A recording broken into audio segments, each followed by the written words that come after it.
The office had emptied hours ago, but the glow from the corner office still burned like a warning sign. I should have left. Everyone else did. But I stayed, pretending to finish emails, pretending I didn't notice the way her door had been closed all evening, pretending I didn't hear the muffled sound of something falling inside. Then came the silence, too quiet. I stood up before I could overthink it and walked toward her office, each step heavier than the last. My hand hovered over the handle for a second. She was my boss, the kind who never showed weakness, the kind who could make a room go still with just a look. I knocked once. No answer. I pushed the door open slowly. She was sitting on the floor, not behind her polished desk, not in her chair of control and authority, just on the floor. Shoes kicked off, blazer wrinkled, a glass tipped over beside her, amber liquid spreading across the hardwood. For a moment I didn't recognize her. Ms. Carter. She looked up. Her eyes were unfocused, glassy, but there was something else there too, something raw, something I had never seen before. "Don't call me that," she muttered. I stepped inside, closing the door behind me. "You okay?" She laughed.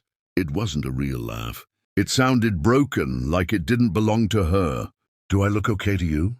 I didn't answer, because no, she didn't. Her usually perfect hair was falling out of place. Her makeup had smudged just enough to show she wasn't holding it together anymore, and her hand trembled slightly as she tried to reach for the glass that had already betrayed her. "I think you've had enough," I said gently, moving the glass out of her reach. She didn't argue. That scared me more than if she had. "Can you stand?" I asked. She hesitated, then nodded. I helped her up, and for a second, she leaned into me more than she needed to. Her weight wasn't just physical. It felt like something heavier, something unspoken. "I'll take you home," I said. "You don't have to," she whispered. "I know." But I was already grabbing her coat. The night air was cold, sharp enough to cut through the haze. She leaned against the passenger door as I opened it for her. Her movement slower now, quieter. "Careful," I said as she slid into the seat. She looked up at me then. Really looked. "You're different," she murmured. I paused. "Different how?" She didn't answer, just shook her head slightly, like she had already forgotten the question. The drive was silent at first. Streetlights passed over us in intervals, flashing shadows across her face. I kept my eyes on the road, but I could feel her presence beside me, heavy with something I couldn't name. Then she spoke. "You ever feel like your life is just a performance?" I glanced at her. "Sometimes." She let out a soft breath. "I'm really good at pretending." I didn't know what to say to that, so I said nothing. And somehow that seemed to be the right choice.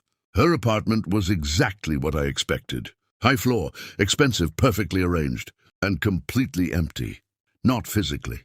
Emotionally. There were no signs of life. No photos, no clutter, no warmth. I helped her inside, and she slipped off her heels immediately, wincing slightly as her feet touched the cold floor. "Home," she said, but it didn't sound like relief. It sounded like resignation. "You should sit," I told her. She didn't. Instead, she walked further in, slower now, like each step required effort. I stayed close, just in case. "You can go," she said after a moment. I didn't move. "Are you sure?" She turned to me, and for the first time, her composure cracked completely. Her eyes weren't just tired. They were haunted. "Why are you still here?" she asked, her voice barely holding together. The question caught me off guard. "I just wanted to make sure you're okay." She stared at me for a long second. Then she laughed again. That same broken sound. "No one stays," she said quietly. Something in my chest tightened. "I'm not no one." The words came out before I could stop them. And for a moment, everything shifted. She walked closer, too close. Close enough that I could see the fine lines of exhaustion on her face, the faint tremble in her lips, the vulnerability she tried so hard to hide every day. "You think you know me?" she asked softly. "No." "Good," she whispered. "Because if you did, you'd leave too." I shook my head. "I don't think so." She searched my face like she was trying to find something, or maybe trying to prove something wrong. Then she said it, the thing that would stay with me long after that night ended. "I built everything you see," she said, her voice shaking now. "The job, The power, the respect, all of it!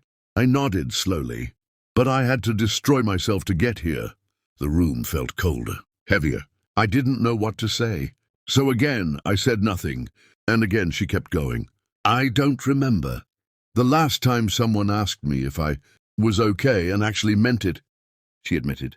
Her voice broke on the last word. And suddenly, she wasn't my boss anymore. She was just human. I meant it, I said quietly.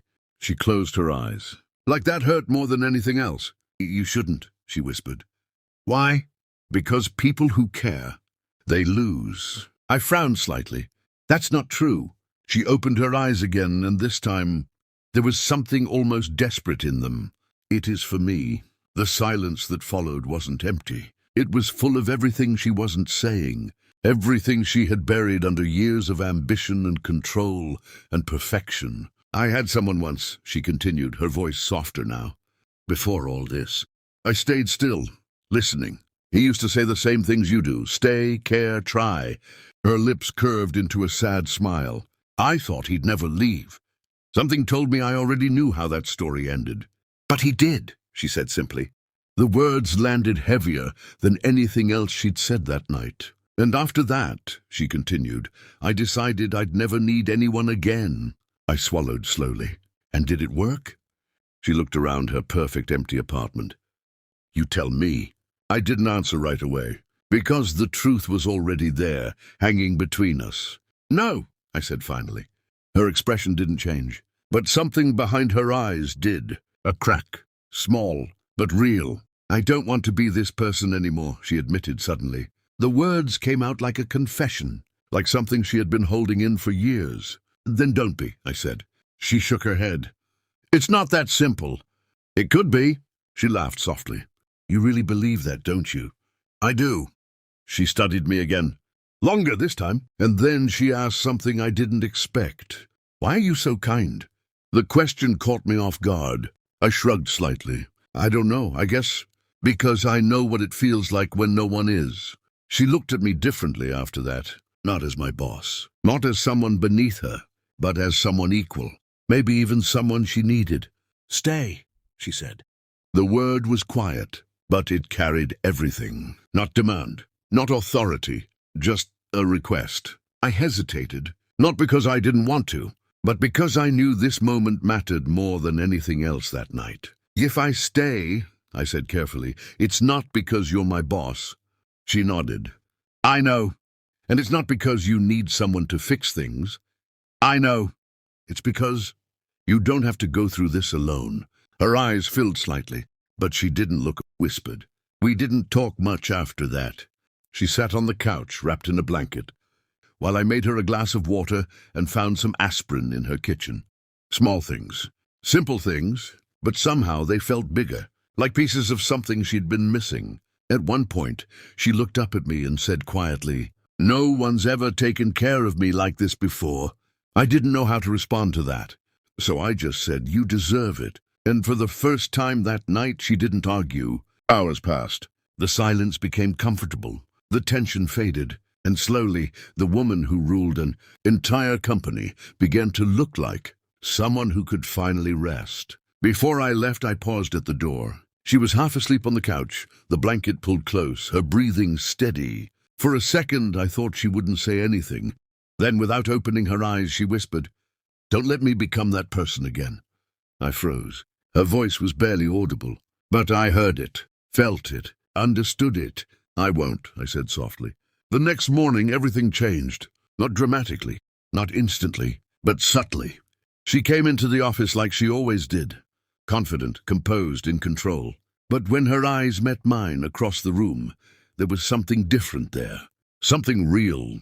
And just before she walked into her office, she stopped, turned slightly, and said quietly enough that only I could hear, Thank you for staying. I nodded, but deep down I knew something she didn't. That night didn't just change her. It changed me too, because sometimes the most unforgettable words aren't the loud ones. They're the quiet ones, the ones said when someone finally stops pretending, the ones that reveal who they really are. And hers, I knew I'd carry them with me forever. I had to destroy myself to become this person,